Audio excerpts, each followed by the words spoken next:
بسم اللہ الرحمن الرحیم۔ حضرت عیسیٰ علیہ السلام تیز تیز قدم اٹھاتے ہوئے ایک پہاڑ کی طرف جا رہے تھے۔ ایک آدمی نے بلند آواز سے پکار کر کہا، اے خدا کے رسول علیہ السلام، آپ اس وقت کہاں تشریف لے جا رہے ہیں؟ وجہ خوف کیا ہے؟ آپ کے پیچھے کوئی دشمن بھی تو نظر نہیں آتا۔ حضرت عیسیٰ علیہ السلام نے فرمایا، میں ایک احمق آدمی سے بھاگ رہا ہوں، تو میرے بھاگنے میں خلل مت ڈال۔ اس آدمی نے کہا، یا حضرت، آپ کیا وہ مسیحا نہیں ہیں جن کی برکت سے اندھا اور بہرا شفا یاب ہو جاتا ہے؟ آپ علیہ السلام نے فرمایا، ہاں۔ اس آدمی نے کہا، کیا آپ وہ بادشاہ نہیں ہیں جو مردے پر کلام الہی پڑھتے ہیں اور وہ اٹھ کھڑا ہوتا ہے؟ آپ علیہ السلام نے فرمایا، ہاں۔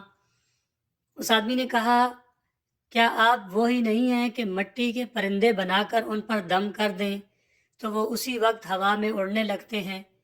آپ علیہ السلام نے فرمایا، بے شک میں وہی ہوں۔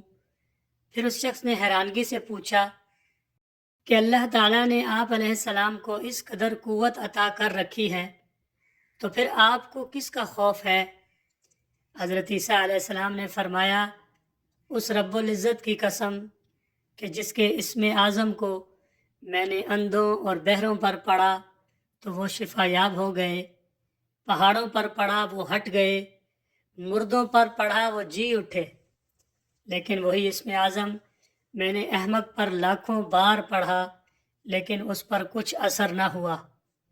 اس شخص نے پوچھا، یا حضرت، یہ کیا ہے کہ اسم اعظم اندھوں، بہروں اور مردوں پر تو اثر کرے لیکن احمق پر کوئی اثر نہیں کرتا؟ حالانکہ حماقت بھی ایک مرض ہے۔ حضرت عیسیٰ علیہ السلام نے جواب دیا، حماقت کی بیماری خدائی قہر ہے۔ درس حیات، بے وقوف کی صحبت سے تنہائی بہتر ہے۔